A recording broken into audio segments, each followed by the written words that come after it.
to our meeting, and thank you so much for attending.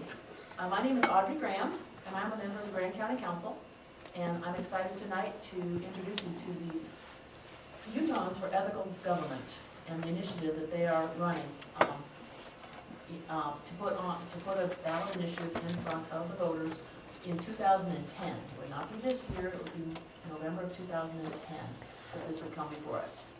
I just want to run over the agenda. If you want to take a look at it, David Irvine is here with me. He is an attorney and a 4-time state legislator. And so he knows the stuff inside and out, thank goodness.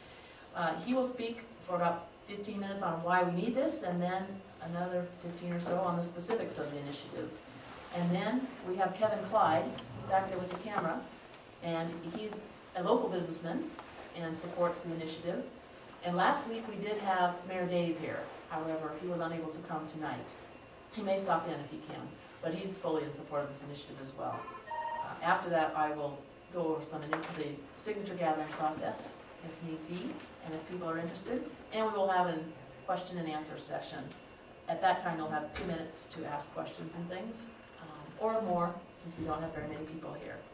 Okay, and I need to say that that this is a hearing that is being conducted by Utahns for Ethical Government on September 24th, 2009 in Moab, Utah. It is being taped for delivery to the Lieutenant Governor's office in compliance with state law for citizen initiatives. All right, and with that, we have one technical item to discuss, and that is, I don't have a clicker. oh, you just, Could oh, you sure, I can click. put those through? You bet. We're going to go through this pretty fast, and some of you have heard this and seen this before, but this is the standard PowerPoint presentation that we have been presenting at all of the hearings we have held, and you can read the slide quicker than I can explain it. So let's just start flipping through those. Audrey, Utah presently is one of the last among the states in ratings for public ethics laws that have been determined by various academic organizations and study associations that have looked at these issues. We hope that with the passage of this initiative, we'll put Utah at the front of the pack instead of the rear of the pack. And as the Grandal cartoon shows, legislative ethics reform often takes a very low profile at the Capitol, so low, in fact, that many bills that are presented proposing some sort of reform never see the light of day. We believe there are a number of reasons that Utah needs this initiative. We believe that without the initiative, it is unlikely that the legislature will ever adopt meaningful ethics reform. We are only one of 10 states in the nation which does not have some form of independent ethics commission, either to deal with ethical matters involving the state legislature or other branches of state government. And let's flip through that one as well. This next series of slides is intended to demonstrate what happens when there is not an independent ethics commission. In 2008, a Utah legislator was accused of bribery by a former member of the House. There was an internal ethics committee appointed pursuant to the rules of the legislature to investigate those charges. That committee consisted of 4 Democrats and 4 Republicans. There was a co-chair from each of the parties, and that group heard evidence against the legislator in a non-public hearing. The complainants were not permitted to be present during that hearing, and after the committee had done what looking it chose to do, the members of the committee voted 4-4, 4 Democrats voting in favor of finding inappropriate conduct, 4 Republicans voting against finding inappropriate conduct, and so the process really was stalemated based on a partisan split, in part determined by the 50-50 makeup of that committee. The committee voted unanimously to reprimand the legislator and concluded that he had, in fact, been responsible for conduct unbecoming a member of the House.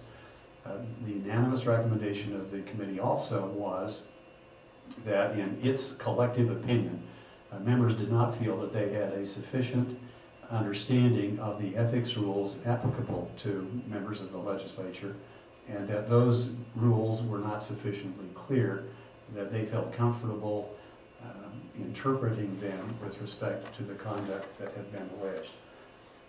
Another issue that we have in Utah is that we are one of only 6 states, soon to be one of only 5 states, without some kind of limit on campaign contributions.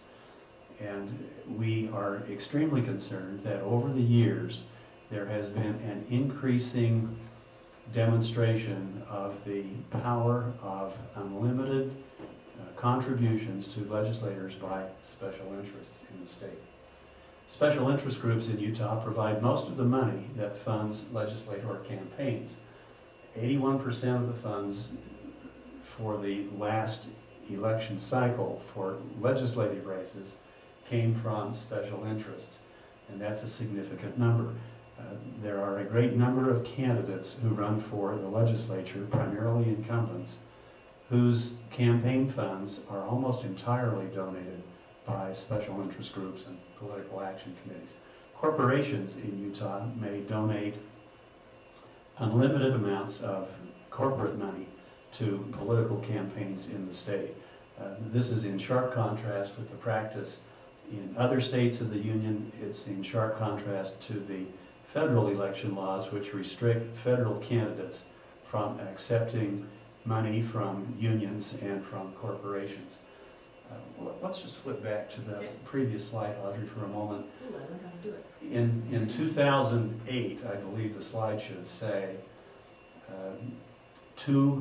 nearly $2.5 million, 1/3 of all the donations to legislative candidates in 2008 came from corporations.